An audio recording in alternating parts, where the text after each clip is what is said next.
Okay, so regarding your quiz, okay, your first quiz, so I mentioned yesterday that the first quiz will take around 10 to 15 minutes to finish, because I think there's only 10, I think not more than 20 questions, I think. So, and it's only covered topic 1 and 2, and it contributes 5% of your total carry mark, okay?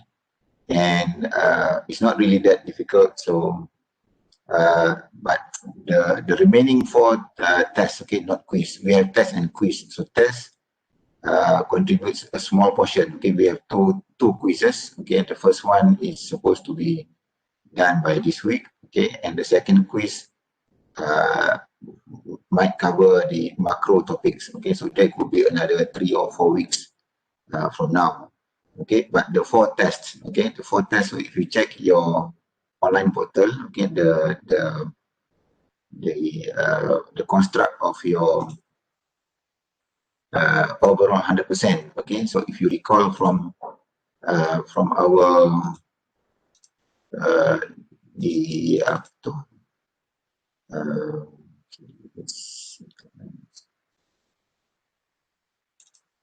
so if you check back your syllabus, okay, if I'm not mistaken, we have 4 tests in total. Okay, that will make up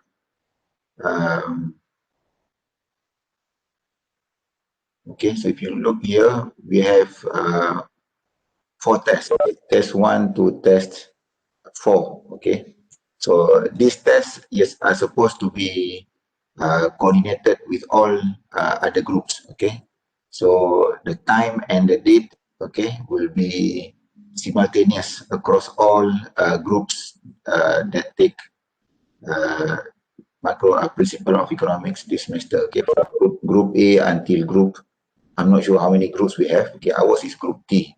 So if you can see here, test 1, chapter 1 to 4, test 2, 5 to 7. The first 2 tests covers contribute 10%, 10% each. But the remaining tests, okay, test 3 and 4, actually the one that contributes a lot, up to 50%.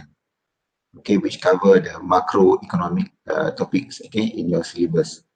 Okay, so the one that we're gonna do by end of this week, okay, maybe on Thursday, okay, is only is for quiz 1. That covers topic 1 and 2. So this is nothing really much for you to prepare. Okay, but but you need to concentrate more on the test. I mean, for test 1, test 2, especially. But since we haven't started on the macro topics yet, okay. But if you can see here, more focus will be, or in terms of the allocation of marks, will be more towards the final 2 tests. Okay, which cover the macroeconomic topics. So you need to pay more attention and do more of revision and exercises, okay, when it comes to when we start learning on the macroeconomic syllabus, okay, in this subject. Okay, so let's carry on with topic 5. So we have finished topic 4 up to last Thursday. Okay, so today we're going to start with topic number 5 on the theory of consumer behavior. Okay, so if you look at the syllabus, so we have finished up to the elasticity of demand and supply on last Thursday. So today we're going to start on this week. Okay, hopefully we can finish topic number 5 on the theory of consumer behavior. Okay, the definition of utility, the law of diminishing marginal return, and then the concept of budget line, budget constraint, indifference curve. Okay, and also a bit of calculation. Okay, so that will be we should finish topic 5 by this Thursday, meaning we need 2 classes, okay, to finish topic 1 and 2. Sorry, I mean we need 2 classes to finish the topic number 5. Okay, so what is the theory of consumer behavior? Okay, so the theory of consumer behavior, as I think by now you should, when you look at the syllabus, right, from topic 1 or from topic number 2, okay, from basic concept of production possibility frontier, okay, especially on topic 3 and 4, 3, 4, and 5, okay, got to do with consumers on the consumer side. Topic 6, 7, 8, okay, sorry, topic 6, 6 and 7, okay. So this one got to do with the topic under producers, okay. Once we start on topic number 8, which is on the macroeconomics, so this will be more on the country level, okay, at country level. Okay, so topic 5 is still on the consumer side. So we're gonna learn at how the basic concept of the utility and the rest. Okay, but so for producers, we only have 2 topics, topic 6 and also topic number 7. So that will cover on the producer side. Okay, so the theory of consumer behavior, the idea is that we as consumer, okay, we as individual, okay, or as consumer, we have limited income, okay, or limited resources, limited money, okay, and the idea of rational consumer is to allocate, okay, utilize the limited income or money, okay, to maximize your satisfaction, okay, or in economics we call it utility, okay. So the concept, so the whole, I mean, this topic basically gives you an idea how a rational consumer, okay, will maximize his or her satisfaction, okay, utility, by using trying to maximize on the limited income, okay, or money that a person has, okay, so that whatever combination of goods or services that the person choose to buy, okay, will end up giving that person the highest amount of utility or satisfaction. So that is basically what the whole chapter is about, okay, trying to visualize using a simple two-dimensional graph, okay, and trying to show us how, of course, in the real world, you do not, plot this graph before you go and buy something, okay. So this, whatever that you're going to learn on the basic concept of consumer behavior on topic number 5 is basically what is indirectly happens, okay, every day in our life when you go to the shop, when you go to when you buy online, okay. So whatever money that you have in your bank account, before you decide to buy, okay, anything, either online purchase or you go to a restaurant, you decide what menu that you want to buy, okay, what drink, what combination of drink and food that you want to buy, given the money that you have in your wallet, okay. So that basically is the concept that we want to learn here, okay. Okay, so the concept that we want first is of course the concept of utility, okay. The simple definition is the amount of satisfaction, okay, kepuasan, okay, derived from consumption. So you need to consume the good or service, okay, for you to obtain your utility, okay. And of course, in the real world, you cannot really quantify, you cannot really calculate, okay. But as economists, we try to simplify the real world. So we assume that we can measure our utility by assigning certain values or numbers. So for example, if you ask your friend, okay, between two drinks, okay, between two type of drinks, drink A and drink B, okay. So which one gives the person the highest amount of satisfaction or utility? So maybe you can say from a scale to 0 to 100, okay. Please rank drink A versus drink B. So I believe, okay, any rational person can give his or her opinion, okay, which type of drink, okay, from the two choices that the person has, okay, gives the highest amount of satisfaction, okay, maybe based on your taste, the price level and everything. So, okay, so that is the concept of utility that.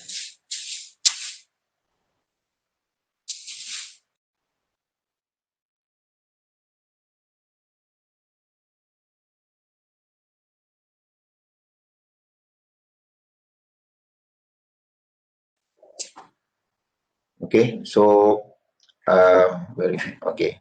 So on this slide, okay, slide number 4 here, I mean this slide 4 here, okay.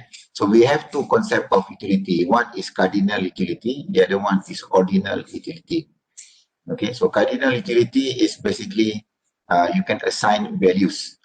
Okay, for utility, for example, you get 100 utility from eating a slice of pizza. So this is just basically a simple example.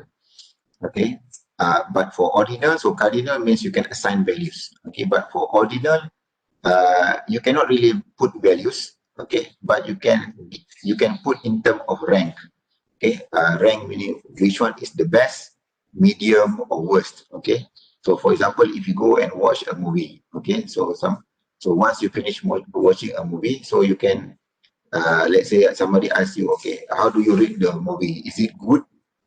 Is it just normal, or is it bad? Okay, so if you find that the movie is good, then you might say it's good. Okay, but if you just average, just a normal movie, just a standard movie, nothing really outstanding about the movie, so you can just say it's normal. But if you find that the whole movie as a whole is not worth watching, so you might say it's a bad movie. So you cannot really assign values, but you can put ranking.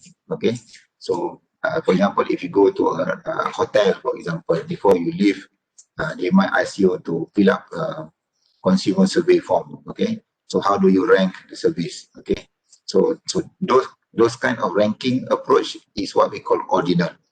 Okay, so cardinal is you can assign values, okay, numbers. Okay, ordinal you can only assign rank because you cannot really quantify the amount of utility that you get. Okay, so those are just two simple concepts of utility.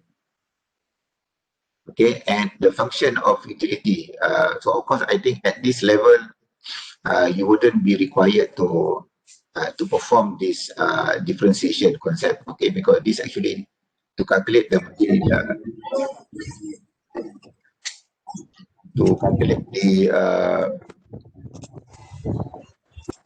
to calculate the amount of utility, basically you will need a little bit of mathematics, okay, differentiation. Class online cikgu. Dah buka.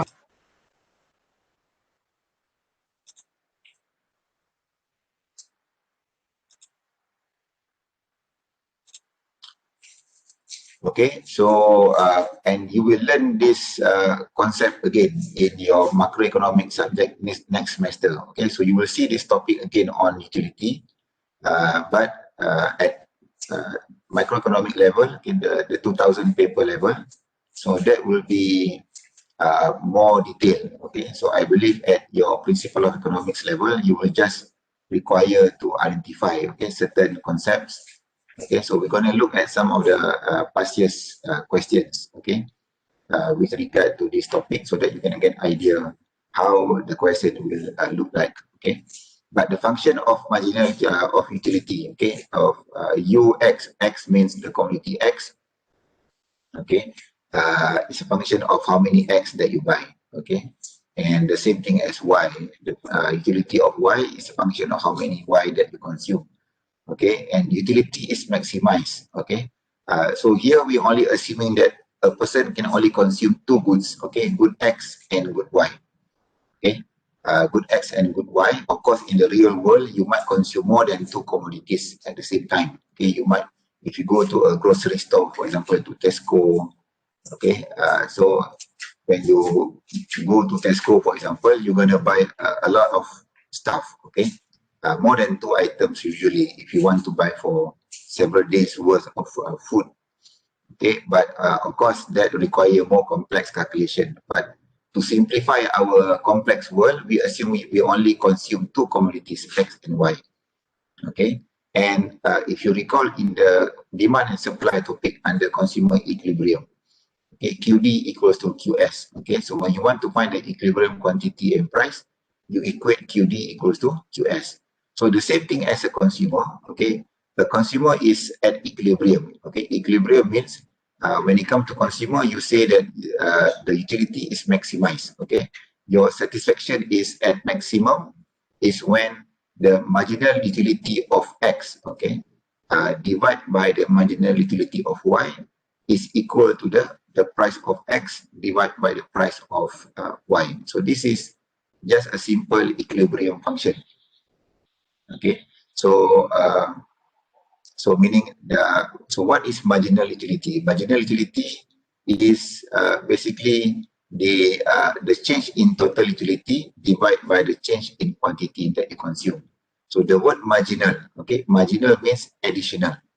Okay, in economics, we always use the word marginal, okay, instead of the word, but as a layman or a common person, they will use the word additional, okay. You add one more product when you consume one extra item. Okay, for example, when you go to the restaurant, okay, so let's say you buy a glass of drink, okay, and when you buy the first glass of drink and you finish drinking the glass, you finish drinking the water in the glass, and you request for another glass of water. So let's say you consume two glasses of drink from a restaurant. So of course, the first drink, the first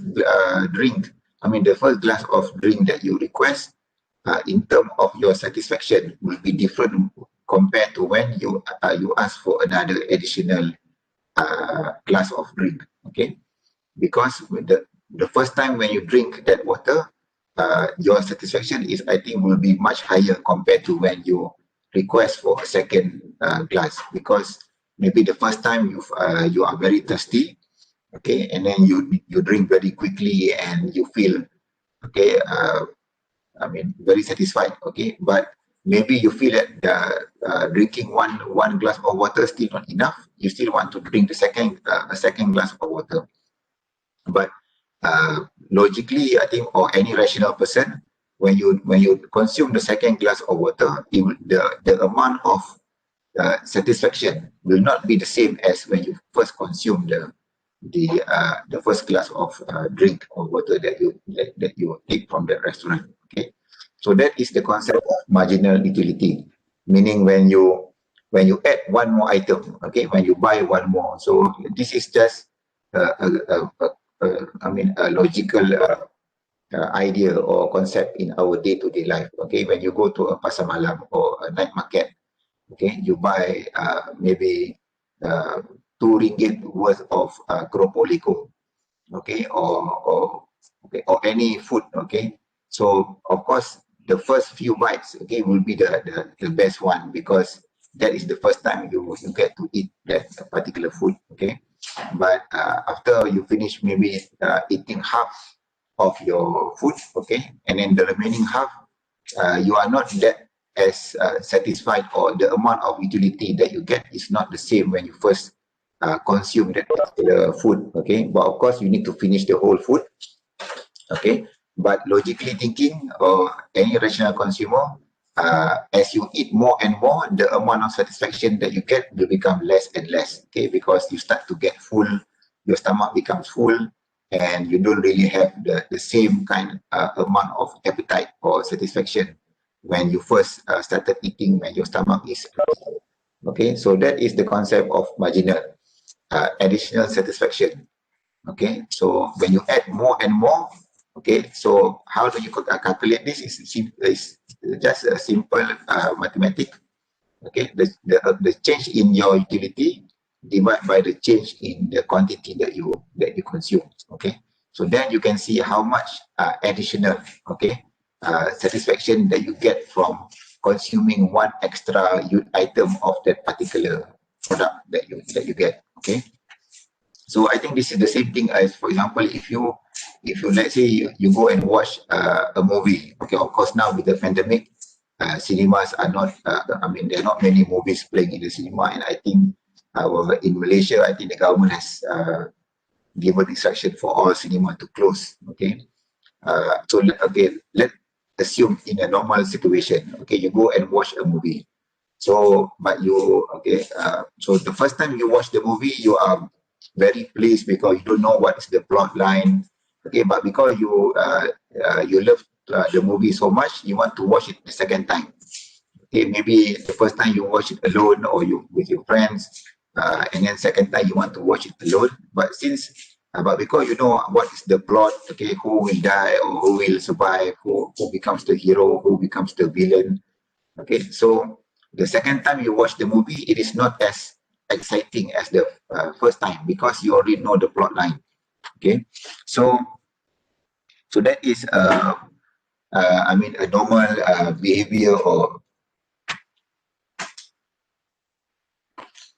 okay, a normal behavior of any consumer. So the second time you watch the movie, you get additional amount of satisfaction or utility.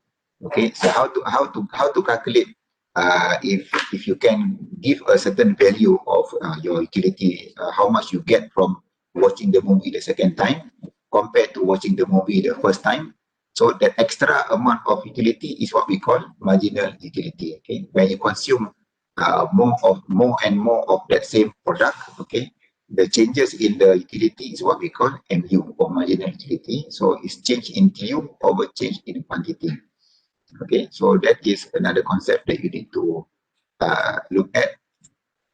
Okay, and then also another concept is the law of diminishing marginal utility. Okay, the law of diminishing marginal utility. Again, this is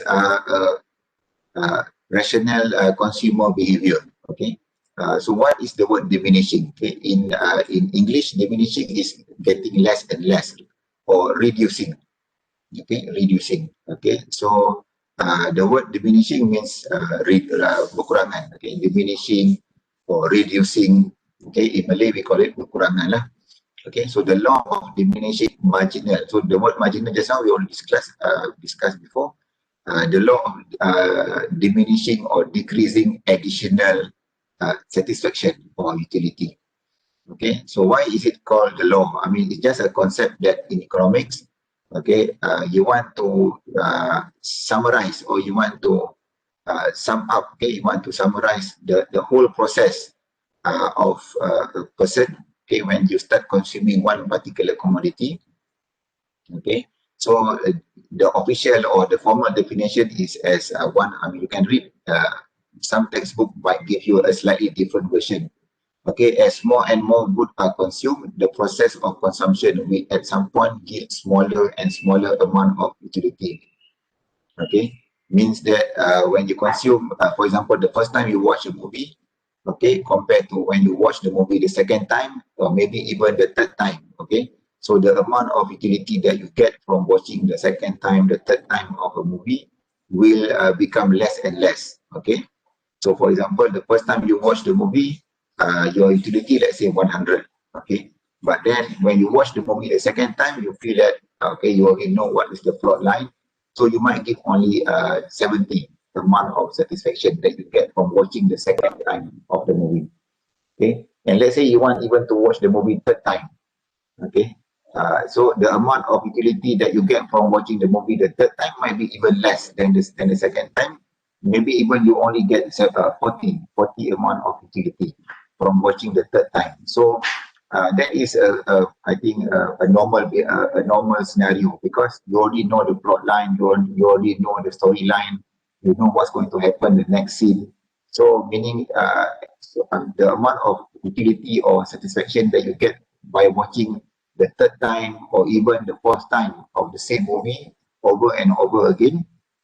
Okay, so now for example now with cable TV like Extro or Netflix for example, or you can even watch movies online, okay, on your laptop or on your phone. Okay, so I'm sure many of the movies that play on cable TV like Astro for example, we have watched some of most of the movies that play on Astro, we have watched it sometime before. So that's why one of the reasons that people sometimes stop watching this same movie over and over again because it doesn't give you any satisfaction anymore because you know what is the story about.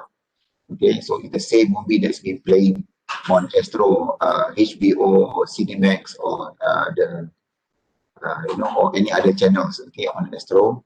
Okay, I stopped using Astro for more than 10 years already. Okay, because I use Unify to I mean to watch any content, okay, on my TV. Okay, so So that is the idea of, or the concept of law of diminishing marginal utility.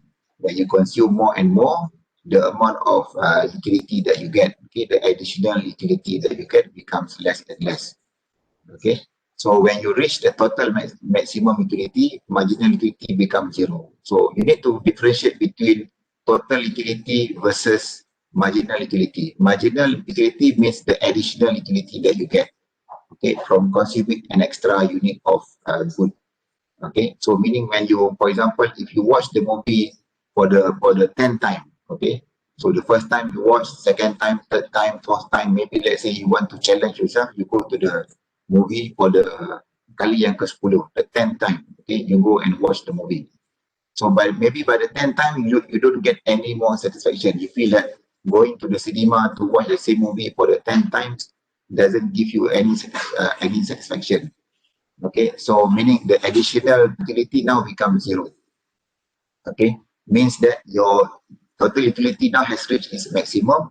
If you even watch more movie, more of the same movie, you might even get negative satisfaction because you are so bored. Okay, you feel annoyed already, or you don't have you are already tired going to the same cinema over and over again. Okay, so you might even getting negative amount of utility because you keep on repeating the same, uh, watching the same movie over and over again. Okay, I think it's the same thing like if you buy food, for example.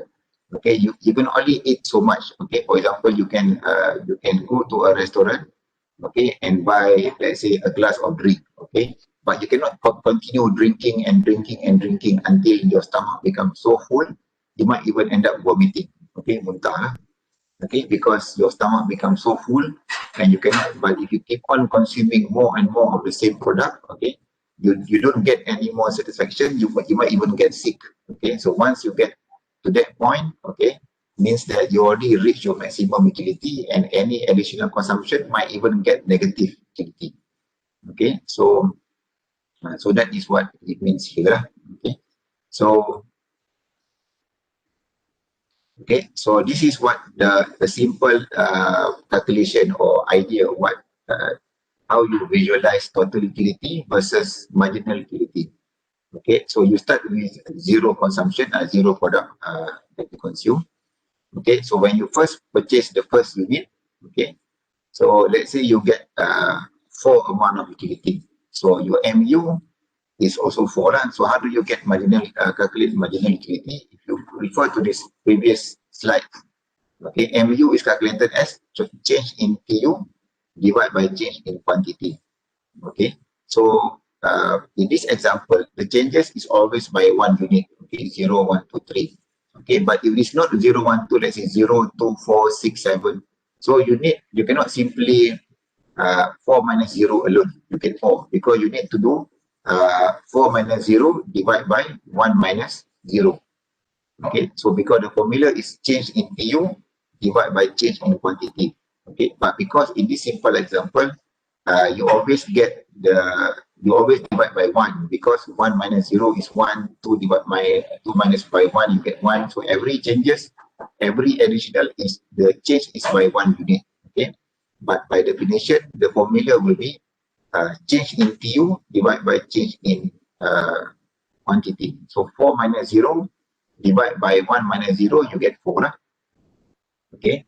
And for the second item, your MU will be 7 minus 4, 3 divided by 2 minus 1. So you still get 1. So 3 divided by 1, you get 3. Okay. So as you continue, your total utility will always keep on increasing until you reach this maximum point here. Okay. Okay. So as I mentioned just now, if you keep on drinking and drinking continuously, okay, so you might end up vomiting, okay, or you might even end up getting sick. Okay. So the total utility will end up reaching its maximum. When it reaches maximum, your MU becomes 0 because how do you get 0? Simple. 8 minus 8, you get 0. 4 minus 3, you get 1. So 0 divided by 1, you get 0.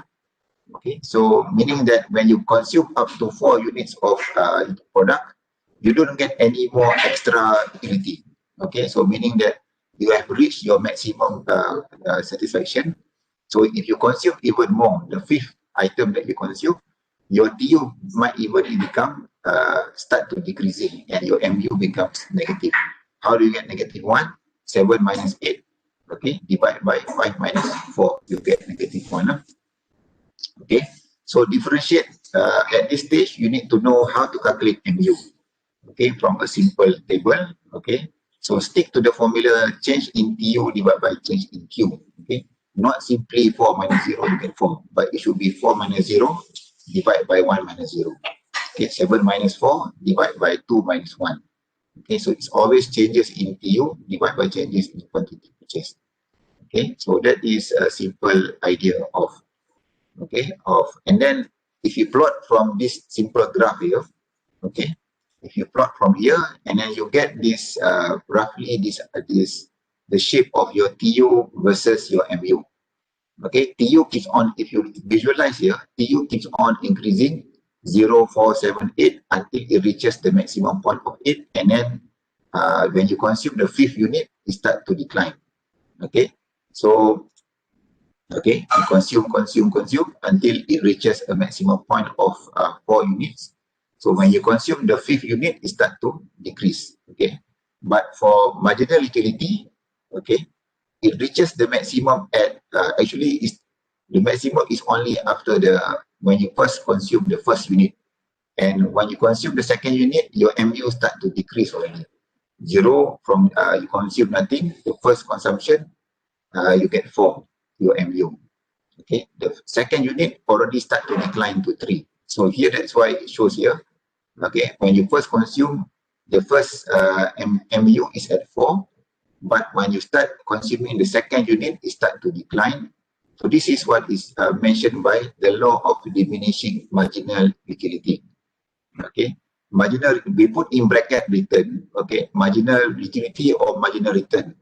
When you learn on the producer side, okay, producer, because producer we measure by return, we don't measure by utility. So the law of diminishing marginal will be for consumer, we call it the law of diminishing marginal utility. But for producer, when you learn the next topic, it will be the law of diminishing marginal return. So the word return is usually applied for producer, utility for consumer. Okay, so that's why we put bracket here, so that sometimes you get confused between return and utility. Okay, return is for producer, for our supplier. Okay, so if you want to delete this, it's also okay. Okay, not to get confused. Okay, so the law of diminishing marginal utility, because when you consume more and more, the additional utility becomes less and less. So when you consume, so in this case, it's a bit. So you even by consuming the second item, you already get your MU start to decline already. Okay, so here when you start, but PU will always start continue to increase. Okay, until it reaches the 4 unit, the fourth unit, the fifth unit that you consume, then it starts to decline. But for MU, it reaches the maximum after the at the first unit, but it starts to decline when you continue to consume, and it reaches 0 here. So the maximum point for TU must coincide with the 0 point in your MU. So MU becomes 0 when TU is at its maximum. Okay, so that is another one more concept that you need to get from this diagram. Okay, so it's the same thing here. TU maximum, MU becomes 0. So you might find this kind of question in your multiple choice test. Okay, so MU is equal to 0 when TU is at maximum. Okay, so that is one of the observation that you get from this graph here. Okay, so any questions so far? Any question? As usual, no question, very quiet.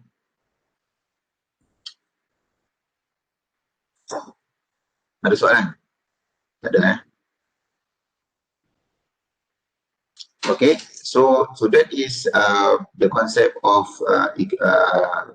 TU, MU, okay, the law of diminishing marginal utility.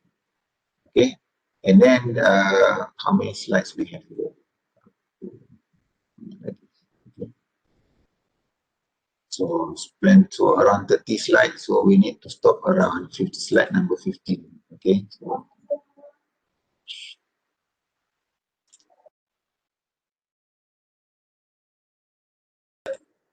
Okay, so we reach until now we are at slide 10, right? Okay. Okay, so now we are at the topic of consumer equilibrium. Okay, so far we have assumed that let me put this away. Okay, assume that any amount of goods and services are always available for consumption.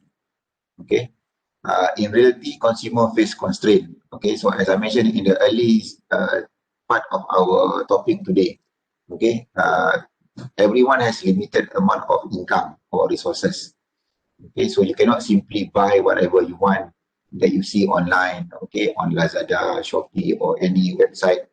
Okay, or you can go to a when you go to a grocery store or you go to a supermarket, okay, you see everything that you like. Okay, you cannot end up taking everything because in reality everyone has limited resources or limited money. Okay, so that is the idea of limitation of constraint. Okay, so that again the concept of constraint I think we learn when we talk about the production possibility frontier, PPF. Okay, you can only go up to the maximum line in your PPF, you cannot go beyond, okay, because the limitation of the resources. So the same thing here, okay, because we have limited income, okay, and the price of the good also will limit how much you can buy, okay, because if you got 10 ringgit, you cannot buy item that cost 12 ringgit, okay. If you got 5 ringgit, you cannot buy, a nasi lemak or a fried rice that cost 6 ringgit, okay. And so you can only buy food that costs 5 ringgit or less.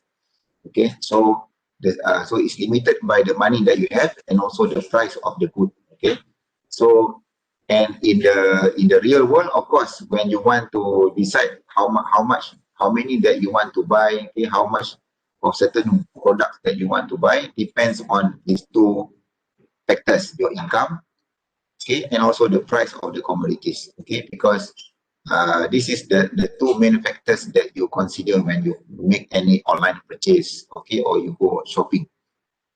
Okay, so the concept of equilibrium is based on these two. Okay, and just now we mentioned that, okay, the consumer is at equilibrium. Okay, is when the marginal utility of the ratio of the marginal utility between two goods are equal to the ratio of two prices. Okay, so the ratio of the MU between two goods is equal to the ratio of the price between the two goods. That is when you are at equilibrium. So this concept is applied in you will see this concept again, okay, next semester. But at this semester level for principle of economics, okay, I don't think you will learn too much on this concept because you will learn it again. Okay, so just know the basics of this concept first. So assuming that, again, we only have two goods, X and Y, and two prices, PX and PY, and you are given a limited income, okay? So some of you apply for PTPKN, okay, and some of you do not apply, you get some other sources from zakat or scholarship, okay, or even your parents give you some, okay, or you can, some of you even have some side business or income, okay, from other sources, okay. So whatever sources of your income is, okay, so it's limited, okay. So income is given, meaning let's say you have 100 ringgit per week to spend, okay. So 100 ringgit is your income, and assuming that we only consume two goods, okay, X and Y. Why only two, not many? Because if you want to visualize this in a two-dimensional diagram, you can only visualize two goods at a time, okay. Now, of course, in the real world, it's more than two, but just to simplify the complex world, plotting on a two-dimensional diagram, we can only plot two goods, okay, X and Y. So we need the quantity of good X and Y, the prices, okay, and also what is your income. Sorry, we need the price of X and Y, and also the income I, okay, for us to visualize how the how the concept of consumer equilibrium can be calculated, okay. So So this is just an additional concept here. Okay, marginal utility per price. Okay, additional utility derived from spending the next price on the good. Okay, so this one no need to. Okay, let me skip this slide first. Okay, uh, okay. I think we go straight to this table so that you can visualize this concept much easier. Okay, so here is basically you are given two goods, okay, X and Y. So the way we calculate the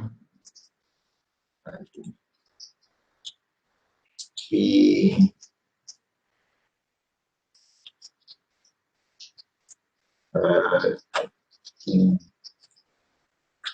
uh,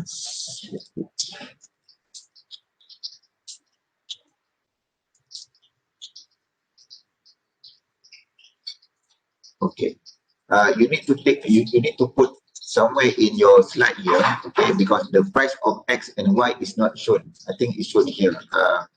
Something wrong with the slide, okay, but I will assume that the price of X will be px will be uh, rm 2, okay, whereas the price of Y will be 10, okay, or rm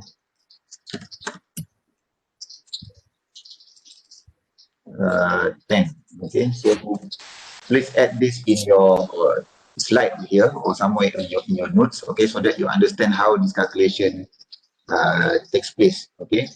So sorry, px rm2, okay, py rm10. Okay, so why this is so? Okay, so total utility is given, okay. So quantity is given to you. So the total utility is given. The one that you need to calculate is these two columns here. Okay, you can calculate based on once you are given the price and you are given the TU, you can calculate first. Okay, TU, if you recall from the formula, is the change in TU divided by the change in quantity, correct? Okay, so MU here is 30 lah, 30 minus 0 divided by 1 minus 0 lah, assuming we start with 0 here. So we can consume 0, so TU is 30 lah. Okay, so how do you get 9? 39 minus 30 divided by 2 minus 1, you get 9. 45 minus 9, you get 6. 6 divided by 3 minus 2, you get 1 also. So this is how you get your total utility. Okay, the change in TU divided by the change in quantity. So we start with 30 because 30 is our first unit. So at 0, of course, you don't get any utility. So 30 over minus 0 divided by 1 minus 0, you get 30 lah. Okay, and this is how you calculate the TU, the MU, and also for MUX and also for MUY. Okay, how about MUX over PX? Okay, so MUX over PX is MU 30, okay, divide by 2, you get 15. Okay, 30 bagi 2, 30 over 2, you get 15. Okay, 9 over 2, you get 4.5. 6 divided by 2, you get 3. Okay, 5 over 2, you get 2.5. 4 divided by 2 ringgit, you get 2. 2 divided by 2 ringgit, you get 1. Okay, so that is how you calculate MUX over PX. I will explain later why do you need to calculate this. Okay, and then we go to commodity Y. Okay, commodity Y, TUY is given. Okay, and again MUY is calculated as change in TUY divided by change in quantity Y. So 50 minus 0 divided by 1 minus 0, you get 50. 105 minus 50 divided by 2 minus 1, you get 55, and so forth. Okay, and how about MUY over PY? Okay, I mentioned here the PY is $10 or 10 ringgit. So 50 over 10, you get 5. Okay, 50 divided by 10, you get 5. 55 over 10, you get 5.5. 43 divided by 10, you get 4.3, and so forth until you get the last one, 1.5. Okay, so the idea of equilibrium. okay, if you recall from this slide just now, tadi, uh,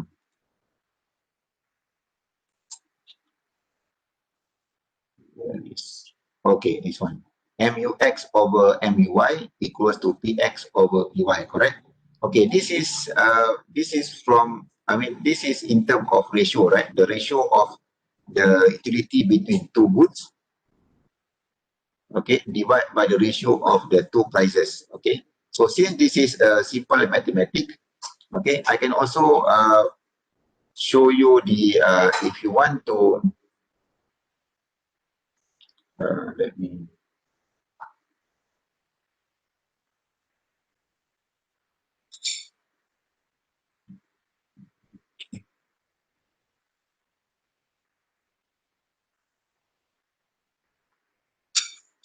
okay, just now we mentioned, where is the, oh, I cannot draw this way. I can use my mouse, okay, because my, okay, okay, I can just use this in here. Okay, okay, how do you convert this into a simple ratio? Okay, MUX over MUY equals to PX over PY, correct? So in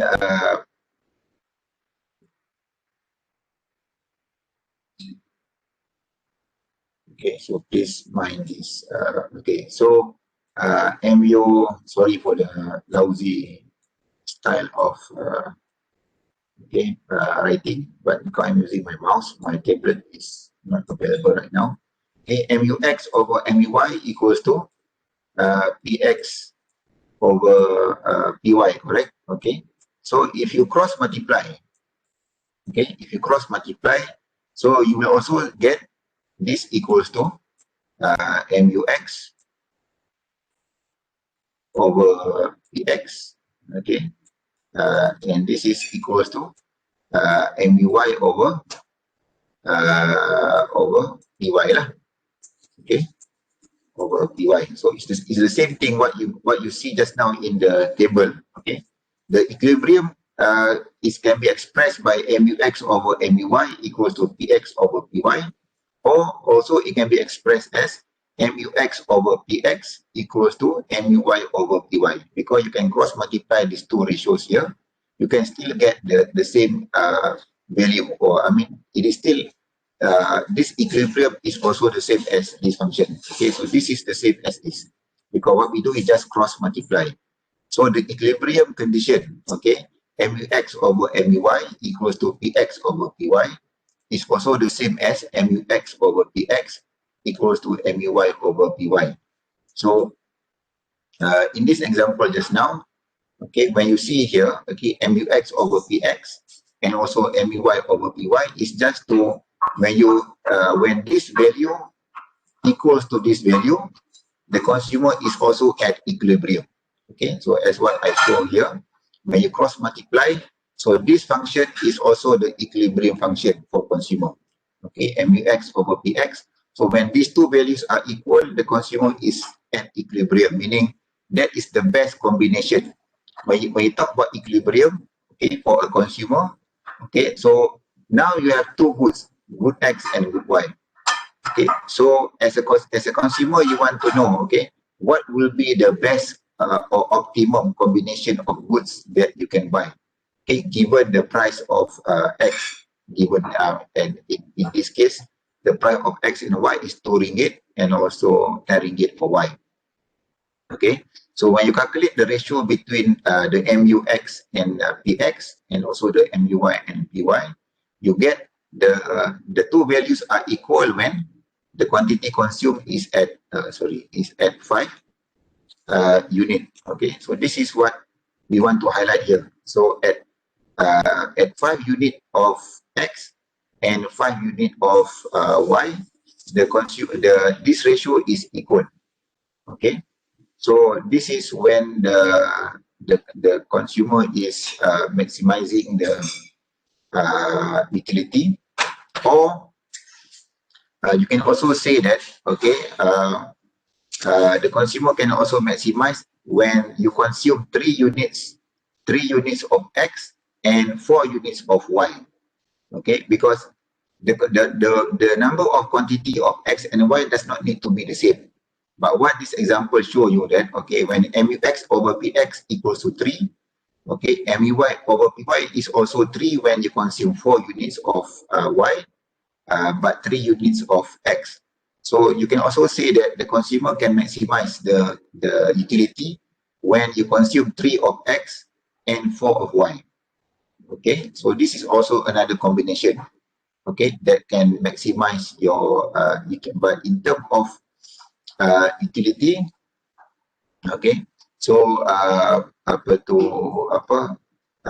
because what we have here, okay, we only given you the price, not the income. So in reality, you cannot have more than 2 combinations. It's only one combination given the income that you have. Okay. So, but this table is just to illustrate the idea of equilibrium. So the consumer will reach an equilibrium point. Okay, when you consume 3 of X and 4 of Y. Okay, while for because when you consume 3 of X, your this ratio is 3. When you consume 4 of Y, the ratio of MUY over PY is also 3. So 3 units of X and 4 units of Y is one optimum combination, and also 5 of X and also 5 of Y, because the ratio is 2 and 2. Okay, but in the real world or in reality, you can only have one combination. Once you take into account what is the income that you have, okay, given the income that you have and the price of X and Y, okay, you can only consume one combination. Okay, so but this table is just to show you how you can visualize the equilibrium point. Okay, so that is the example here lah. Okay, so this is what I mentioned just now. 2 potential optimum combination. Okay, either from this table here, you consume 5 of X and 5 of, not 2, sorry. Here is the first combination is 3 of X and 4 of Y. The second combination will be 5 of X and also 5 of Y. So in this slide here, what you see in this slide, this one, okay. 2 combination, 3X and 4Y gives you 2 to 3 utility. How do you get 2 to 3? Yeah, you just simply add the 2 total utility for X and Y at that corresponding value. So 3 of X, okay, when you consume 3 of X, you get 45 total utility. Okay, when you consume 4 of Y, you get 178. 178 plus 45. This is what you see here, 45 plus 178, you get 2 to 3. But at combination B, okay, where you consume 5 of X and 5 of Y. So again here, 5 of X gives you 54, 5 of Y gives you 198. So when you add both, 54 plus 198, you get 252. So these are 2 different combinations possible. But of course, as I mentioned, you must the final optimum combination must also take into account the income, the amount of money that you have, before you can choose what is the optimum combination for you to buy. Okay, so that is the thing that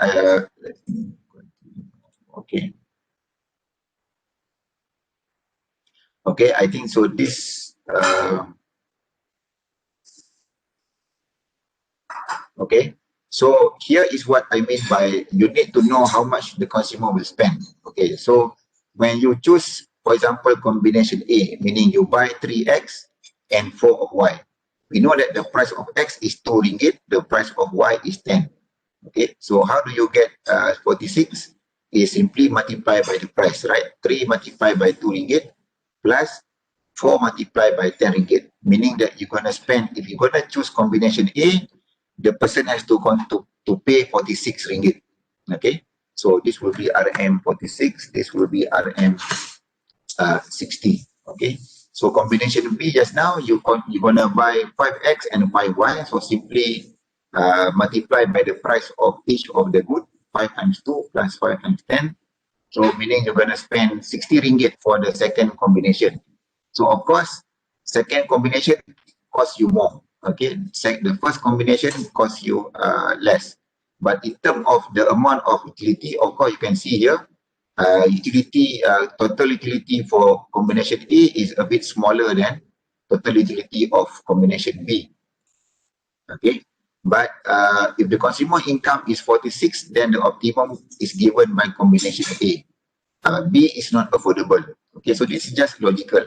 So here it shows, okay, you have two combinations, X, A or B.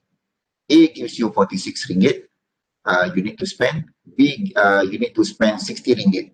So depending on how much money you have in your wallet, if you only got 46 ringgit, so of course A will be the only options that you have, because B is outside your kemampuan, or your you cannot afford B if you only have 46 ringgit in your wallet. And vice versa lah, if you got 60 ringgit to spend, of course you're gonna choose B, not A lah, because B gives you more utility. That's what you see here. B gives you 252, A only gives you 223. Okay, but it depends on how much money you have. Okay, when you have 60 ringgit, of course you can also buy A, combination A, but as a rational consumer, you want to maximize your utility, correct? So optimum will be B, because although A is affordable, but it yields a lower level of utility. So if you have 60 ringgit, okay, if you have 60 ringgit, you can also buy combination A. So between A and B, of course, a logical person will go for the maximum amount of utility, meaning you're going to choose B instead of A. Because although you can buy A, but B gives you more utility. But if you only got 46 ringgit, of course you cannot go for B, because B is beyond your kemampuan, your ability to spend. So you only need to settle for A lah. But if you got 60 ringgit, meaning you can choose between A or B. Okay, but because B gives you more utility than A, so you end up choosing B instead lah. Okay, so I think that will be for today. Okay, we're gonna continue the remaining of the slides next Thursday. Okay, so I will inform you on the quiz date and time. Okay, so and the plan is it's just, I think, 10 to 15 questions, or maximum 20 questions. I think it's only 10 questions if I'm not mistaken. So that 10 minutes is just, you don't need even 10 minutes to finish the question, because it's just conceptual questions for the first quiz. And I will open the quiz maybe for a few hours, so make sure that you can attempt the questions. Make sure that your internet is okay. Okay, there is nothing wrong with your line on your side when you want to start doing the test. Okay, because that will cause problem when you want to submit your test results. Okay, so any question before I end